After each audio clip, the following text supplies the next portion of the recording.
Magandang umaga po sa ating lahat. Isama po natin sa ating mga panalangin sa misang ito ang mga intensyon ng mga sumusunod. Thanksgiving and special intentions, Cancer Warriors Foundation, Sylvia Maralit, Gutierrez and Parilla family, Rolly and Celi Arcibal and family, Villa and San Pedro family, Vicky Dagami and family, Cora Rangel and family, Penny Biscucho, Manguera family, Mangaliman and Jesus family, Villarmino family, Rodel and Mali Medinilla and family, Velasco and Vargas family, Gilbert and Peng Malelang and family, Gina, Ruel and Gay Malelang Ribadinera and family, Engineer and Mrs. Abin and Ningning Tan and family, Congressman Lord Alan Velasco, for the safety of the doctors, nurses, hospital staff, military, government officials, volunteers, priests, and laypersons all over the world. Birthday blessing, Lourdes Lanosa, Michael Saher, Chelsea K. Sanchez, Monsignor Ramon Magdurulang, Sinaida Salvo, Elba Gabayan, Beng Libon.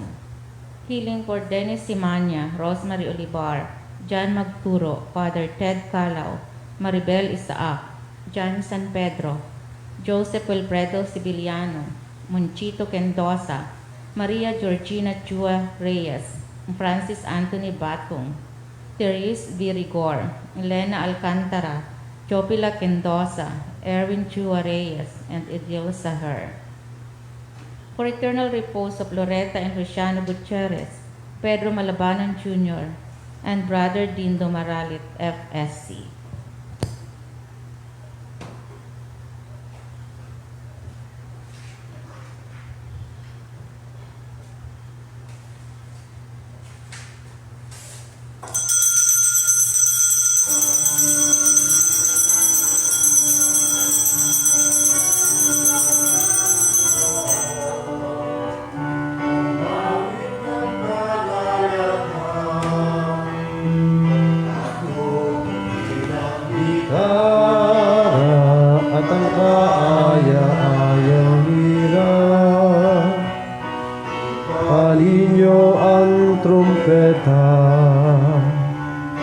Sa ating pagkabagabag, sa Diyos tayo'y tumawag. Sa ating mga kaaway, tayo ay Kaniyang iniligtas. Purihin ang Panginoon, mawit ng kagalakan, at tugtugin ang gitara at ang kaayaan. Ipaninyo ang trumpeta, ipanang trumpeta. Sa ngalan ng Ama, ng Anak at ng Espiritu Santo, sumainyo ang kapayapaan. Mga kapatid, sa patuloy nating pagbibigay puri at pasasalamat sa Diyos, atin muling inaalala ang isang banal na si Santa Agata, dalaga at martir. Muli tayo ibinabalik sa katotohanan ng kadakilaan ng pagbibigay at pag-aalay ng buhay sa Diyos. Kaya sa ating pag-aalay na ito ng banal na misa, ating muling balikan ang ating mga sarili sa mga pagkakataong hindi natin naialay ng buo sa Kanya, lalo na kung tayo nakakasala at nakakagawa ng kahit anong labag sa Kanyang banal na kalooban. Dahil dito, buo kababaang loob na tayo harap sa Kanya taamin at hihingi muli ng kapatawaran. Inaamin ko sa makapangyarihang Diyos at sa inyo mga kapatid, na lubha akong nagkasala sa isip, sa salita at sa gawa, at sa aking pagkukulang. Kaya isinasamo ko sa mahal na Birheng Maria, sa lahat ng mga anghel at mga banal, at sa inyo mga kapatid, na ako'y panalangin sa Panginoong ating Diyos. Kaawaan tayo ng makapangyarihang Diyos, patawarin tayo sa ating mga kasalanan, patnubayan tayo sa buhay na walang hanggan. Amen.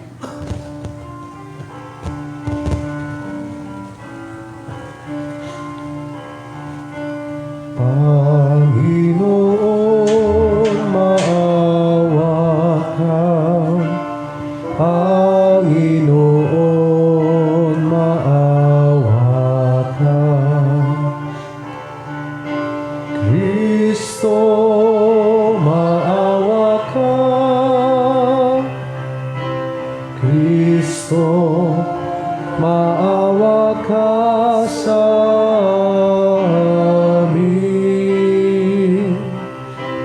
Panginoon, maawa ka. Panginoon,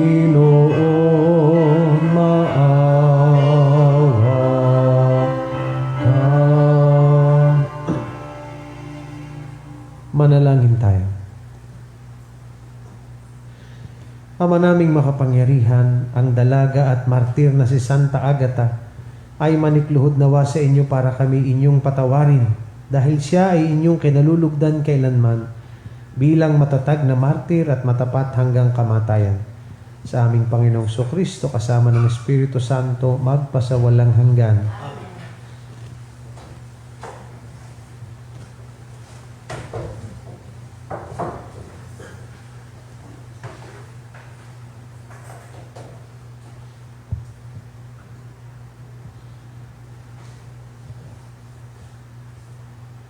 Pagbasa mula sa sulat sa mga Hebreo. Mga kapatid, magpatuloy kayong nag-iibigan bilang magkakapatid kay Kristo. Huwag ninyong kaligtaan ang pagpapatuloy sa mga taga-ibang bayan. May ilang gumawa nito at nakapagpatuloy sila ng mga anghel nang di nila nalalaman. Damayan ninyo ang mga nabibilanggo na parang kayo'y nakabilanggo ring kasama nila. Gayon din ang mga pinagmamalupitan, sapagkat maaring kayo may dumanas din ng gayon. Dapat igalang ng lahat ang pag-aasawa at maging tapat sa isa't isa ang mag-asawa. Sapagkat hahatulan ng Diyos ang mga nakikiapid at mga nangangalunya. Huwag kayong magmukhang salapi. Masiyahan na kayo sa anumang nasa inyo, sapagkat sinabi ng Diyos, hindi kita iiwan ni pababayaan man. Walang pag-aagam-agam na masasabi natin. Ang Panginoon ang tumutulong sa akin. Hindi ako matatakot. Ano ang magagawa sa akin ng tao? Alalahanin ninyo ang mga nangasiwa sa inyo na nagpahayag sa inyo ng salita ng Diyos. Isipin nga ninyo kung paano sila namuhay at namatay, at tularan ninyo ang kanilang pananalig sa Diyos. Si Jesucristo noong nakaraan ay siya rin sa kasalukuyan at siya rin magpakailanman. Ang salita ng Diyos. Salamat sa Diyos. Panginooy aking tanglaw, siya'y aking kaligtasan. Panginoon, aking tanglaw, siya'y aking kaligtasan. Tanglaw ko'y ang poon, aking kaligtasan, kaya walang takot ako kanino man. Sa mga panganib, kanyang iingatan, kaya naman ako'y walang agam-agam. Panginoon, aking tanglaw, siya'y aking kaligtasan.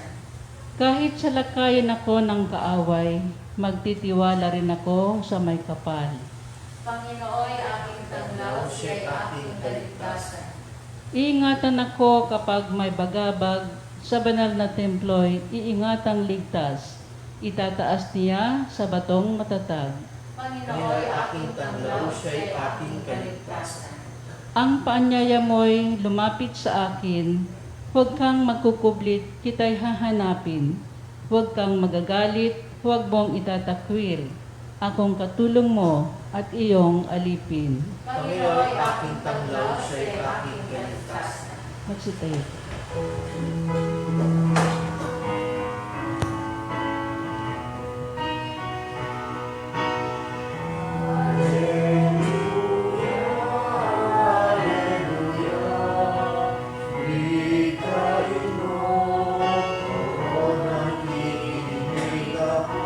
Sa iyo,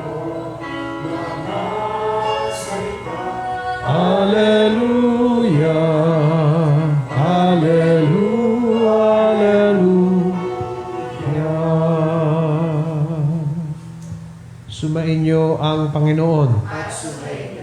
Ang mabuting balita ng Panginoon ayon kay San Marcos. Papuri sa iyo, Panginoon. Noong panahong iyon, nakarating kay Haring Herodes ang balita tungkol kay Jesus, sapagkat bantog na ang pangalan nito. May nagsasabi, siya si Juan Bautista na muling binuhay, kaya nagagawa niya ang mga himala. May nagsasabi naman, siya si Elias, siya propeta, katulad ng mga propeta nung una, sabi ng iba. Sinabi naman ni Herodes nang mabalita niya ito, muling nabuhay si Juan na pinapugutan ko. Si Herodes ang nagpahuli, nagpagapos at nagpabilanggo kay Juan dahil kay Herodias. Ang babaeng ito'y asawa ni Felipe na kapatid ni Herodes, ngunit kinakasama niya. Laging sinasabi sa kanya ni Juan, hindi matuwid na kunin ninyo ang asawa ng inyong kapatid. Kaya't si Herodias ay nagkimkim ng galit kay Juan.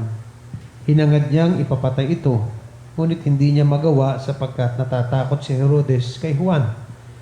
Alam niyang ito'y taong matuwid at banal, kaya't ipinagsasanggalang niya ito. Gustong-gusto niyang makinig kay Juan, bagamat labis siyang nababagabag sa mga sinasabi nito. Sa wakas ay nagkaroon ng pagkakataong si Herodias nang anyayahan ni Herodes sa kanyang kaarawan ang kanyang mga kagawad, mga pinuno ng hukbo at mga pangunahing mamamayan ng Galilea. Pumasok ang anak na babae ni Herodias at nagsayaw. Labis na nasiyahan si Herodes at ang mga panauhin. Kaya't sinabi ng hari sa dalaga, hingin mo sa akin ang anumang ibig mo at ibibigay ko sa iyo. At naisumpa pa niyang ibibigay kahit ang kalahati ng kanyang kaharian kung ito ang hihilingin. Lumabas ang dalaga at tinanong ang kanyang ina, anong hihilingin ko? Ang ulo ni Juan Bautista, sagot ng ina. Dali-daling nagbalik ang dalaga sa kinaroroonan ng hari. Ang ibig ko po'y ibigay ninyo sa akin ngayon din. Sa isang pinggan ng ulo ni Juan Bautista, sabi niya. Labis na nalungkot ang hari, ngunit dahil sa kanyang sumpa na narinig ng kanyang mga panauhin, hindi niya matanggihan ang dalaga. Kaagad niyang iniutos sa isang bantay na dalhin sa kanyang ulo ni Juan. Sumunod ang bantay at pinugutan si Juan sa bilangguan. Inilagay ang ulo sa isang pinggan at ibinigay sa dalaga. Ibinigay naman iyon ng dalaga sa kanyang ina. Nang mabalitaan ito ng mga alagad ni Juan, kinuha nila ang kanyang bangkay at inilibing. Mga kapatid, ang mabuting balita ng Panginoon. Pinupuri ka namin, Panginoong Jesus. Bakit nga ba gayon minsan ng tao? At kahit tayo, alam naman natin ang tama, alam naman natin ang mabuti, bakit minsan ang pinipili pa rin gawin ay ang masama at mali? Sabi dito, tinan nyo, gustong-gusto niyang makinig kay Juan, bagamat labis siyang nababagabag sa mga sinasabi nito. Ito na si Herodes. Hindi naman niya gusto talagang ipapatay si Juan. Sapagkat alam niyang totoo at mabuti si Juan, ang sinasabi naman niya ay totoo din. Na siya'y nakikiapid sa asawa ng kanyang kapatid. Pero, tingnan niyo, alam naman niya ba't ginagawa pa rin? At di lamang ginagawa pa rin, kundi bagkos, dala ng udyok noong sayaw ng kanyang anak ng kanyang kinakasama, ay siya napilitang kunin pa rin ang buhay ni Juan. Yan yun. Ay, ano nga ba ang kapalit ng lahat ng ito? Niisip ko tuloy, hiningi nung ina, yung ulo sa pinggan. Ay sa lahat naman ang gusto ko makita sa pinggan ay ulo ng tao. Ay, ganoon na rin siguro ang laki ng galit niya kay Juan. At isip, pero kaya ginawa naman doon sa ulo pagkatapos. Hindi naman siguro yung pinalit yun, o kinuha. Hindi ko alam, nasa pinggan na rin lang. Ay, ewan ko, anong halaga noon? Yan yung hirap minsan ng desisyon ginagawa nating tao. Pero diyan nagkakasubukan kung gaano katibay ang pundasyon ng iyong kalooban at ng iyong kaluluwa. Sapagkat may tinig ang Diyos sa lahat. Yun lang. Kung pakikinggan o hindi, nasa atin na yan. At diyan nagkakasubukan kung sino tunay at totoo pagdating sa pananampalataya. Sapagkat kahit saan natin dalhin, hindi kasiguraduhan ng maging obispo sa tamang pagpili. Ang kasiguraduhan ng tamang pagpili ay ang pagpili sa kalooban ng Diyos. Kahit pa. Yun lang yun. Walang sukat yun kung ano ang katatayuan mo sa buhay o sa simbahan. Ang sukat lamang niyan ay kung gaano ka nagsusuko ng sarili mo sa Diyos. Mga kapatid, sana mapag-isipan natin mabuti ito sapagkat buong buhay tayong mamimili. Buong buhay tayong titimbangin sa ating mga gagawing pagpili. Nawa, hindi tayo maging katulad ni Herodes na kahit alam na ang tama at mabuti, ang pinili pa rin ay ang mali.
Manalangin kayo mga kapatid upang paghahain natin kalugdan ng Diyos sa mga makapangyarihan. Tanggapin nawa ng Panginoon ang pagkain sa iyong mga kamay, sa kapurihan at karangalan sa ating kapakinabangan at sa buong sambayanan niyang banal.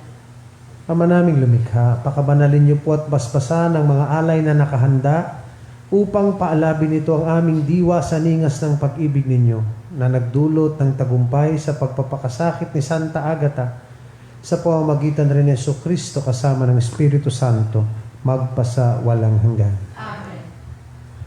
Sumainyo ang Panginoon. At sumainyo rin. Itaas sa Diyos ang inyong puso at diwa. Itinaas namin sa Panginoon. Pasalamatan natin ang Panginoong ating Diyos. Marapat na siya ay pasalamatan. Ama naming makapangyarihan, tunay ngang marapat na kayo aming pasalamatan. Ngayong aming kagalakan na si Santa Agata ay parangalan. Siya'y kapanalig naming may pananindigan na kayo po ay ipahayag kahit siya'y mamatay, sapagkat minarapat niyo pong kanyang matularan ang inyong anak na naghain ng sariling buhay. Tulad ng naganap sa inyong anak, ang dugo ng mga martir ay dumanak, hindi dahil sa katatagang likas, kundi dahil sa inyong bigay na lakas. Kaya't kaisa ng mga anghel na nagsisiawit ng papuri sa inyo ng walang humpay sa kalangitan, kaming lahat ngayon nagbubunyi sa inyong kadakilaan.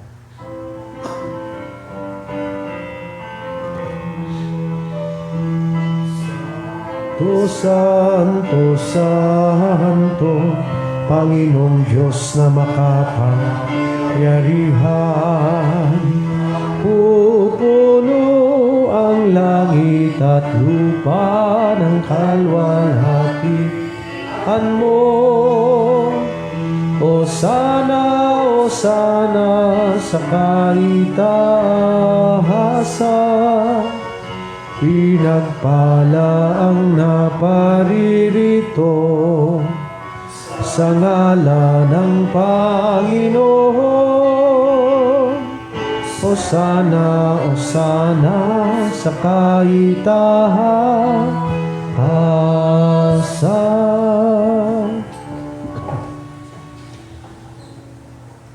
Ama naming banal, kayo po ang bukal ng tanang kabanalan. Kaya't sa pamamagitan ng inyong pong Espiritu, gawin yung banal ang mga kaloob na ito upang para sa amin ay maging katawan at dugo ng aming Panginoong Jesucristo. Bago niya pinagtiis ang kusang loob na maging handog, hinawakan niyang tinapay, pinasalamatan kaniya. Pinaghati-hati niya yun, iniabot sa kanyang mga alagad at sinabi, Tanggapin ninyong lahat ito at kanin. Ito ang aking katawan na ihahandog para sa inyo.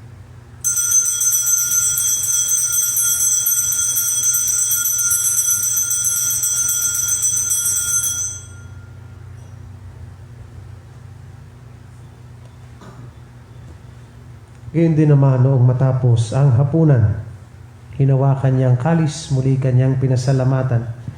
Iniabot niya ang kalis sa kanyang mga alagad at sinabi, tanggapin ninyong lahat ito at inumin. Ito ang kalis ng aking dugo, ng bago at walang hanggang tipan. Ang aking dugo na ibubuhos para sa inyo at para sa lahat, sa ikapagpapatawad ng mga kasalanan. Gawin ninyo ito sa pag-alala sa akin.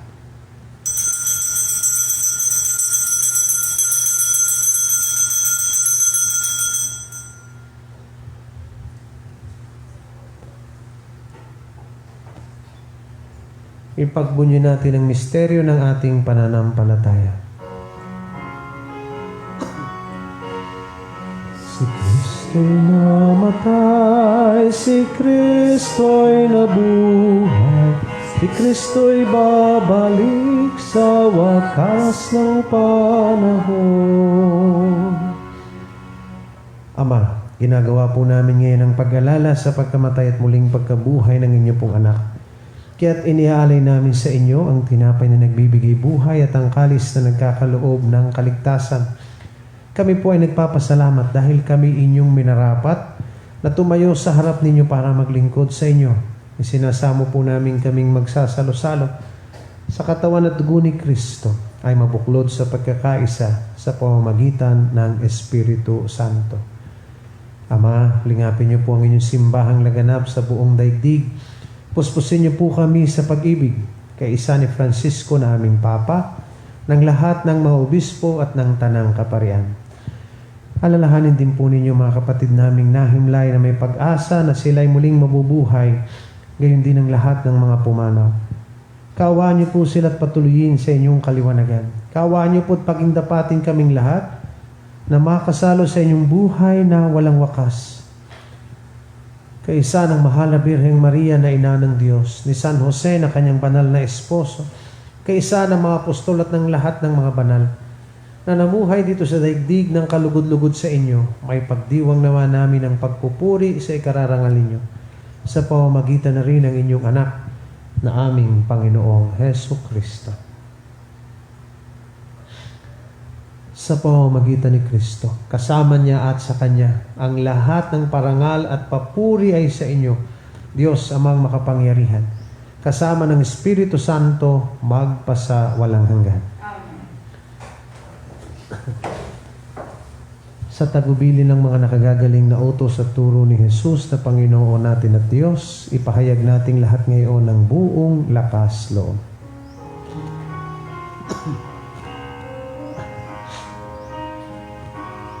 Ama namin, sumasalangit ka, sambahin ang ngalan mo,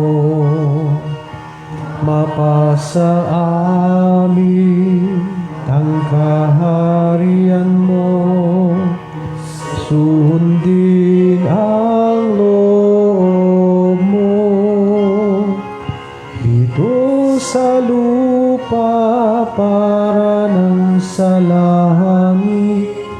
Bigyan mo po kami ngayon ng aming kakanin sa araw-araw. Patawarin mo kami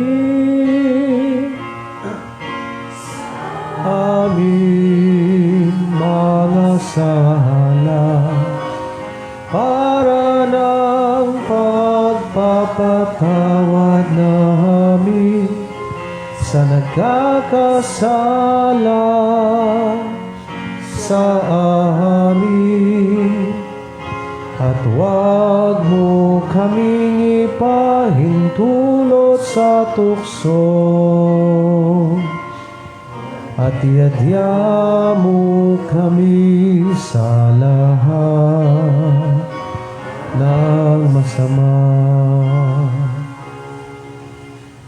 Hinihiling namin kami adya sa lahat ng masama, pagkalooban ng kapayapaan araw-araw, iligtas sa kasalanan at ilayo sa lahat ng kapahamakan, samantalang aming pinananabikan ang dakilang araw ng pagpapahayag ng tagapagligtas naming si Hesu Kristo.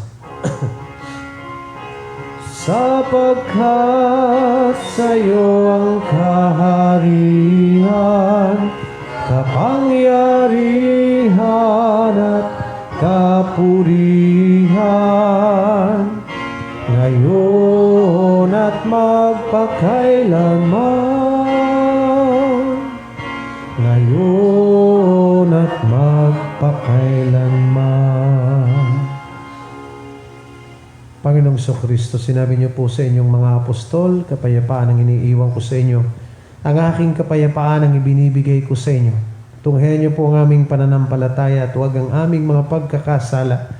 Pagkalooban niyo po kami ng kapayapaan at pagkakaisa ayon sa inyong kalooban, kasama ng Espiritu Santo, magpasa walang hanggan. Ang kapayapaan ng Panginoon ay laging sumainyo. Magbatian po tayo ngayon ng kapayapaan sa isa't isa.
Amin ang kapayapaan.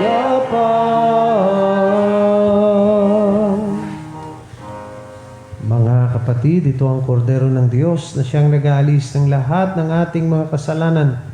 Mapapalad tayo ngayon ay kanyang inaanyayahan sa kanyang piging.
act of spiritual communion.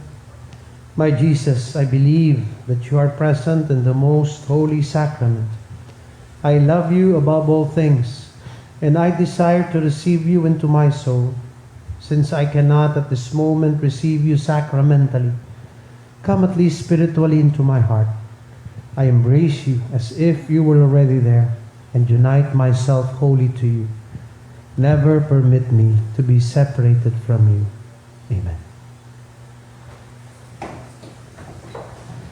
Manalangin tayo. Ama naming mapagmahal, ang tinanggap naming banal na pakikinabang ay makapagdulot nawa sa amin ng katatagan na nagkaloob ng katapatan sa paglilingkod at tagumpay sa pagtitiis ng pagsubok sa inyong martir na si Santa Agata. Sa pamamagitan ng Jesucristo kasama ng Espiritu Santo, magpasa walang hanggan. Oratio Imperata. O Diyos, amang mapagmahal, muli po kaming lumalapit sa inyong mapagpalang pagkalinga sa panahong ito ng pagsubok. Hinihiling namin ang inyong biyaya upang aming malampas ang lahat ang panganib na dulot ng COVID-19 virus na marami na ang naapektuhan at maraming buhay na rin ang nakuha. Ipinananalangin namin na ang lahat ng may karamdaman na dulot ng virus na ito ay agaran na sanang gumaling at muling makabalik sa pagpupuri sa inyo. Ganoon na rin ang sidhin ng aming panalangin para sa mga taong naglilingkod at gumagampan para sa kapakanan ng iba upang masugpo ang karamdamang ito at mapigilan ang higit pang pagkalat at pananalata nito. Sa inyo po namin ipinagkakatiwala ang lahat ng aming mga mahal sa buhay at kami buong kababaang loob na humihingi ng inyo pong patnubay upang di naming malimutang paglingkuran ang mga aba at higit na nangangailangan lalo na sa mga panahong ito. Ang lahat ng ito'y aming hinihiling sa pamamagitan ng Jesucristong Panginoon namin at ng Espiritu Santo, magpasa walang hanggan. Mahal na Birhen ng Biglang Awa, San Jose, San Rafael Arcangel, San Roque, San Lorenzo Ruiz, San Pedro Calungsod. Sumainyo ang Panginoon at pagpalain kayong lahat ng ating mapagmahal at mapagpatawad na Diyos, Ama, Anak at Espiritu Santo. Amen. Ang banal na misa ay nahandog na, humayo laging taglay ang pag-ibig sa Diyos at sa ating kapwa. Salamat sa Diyos.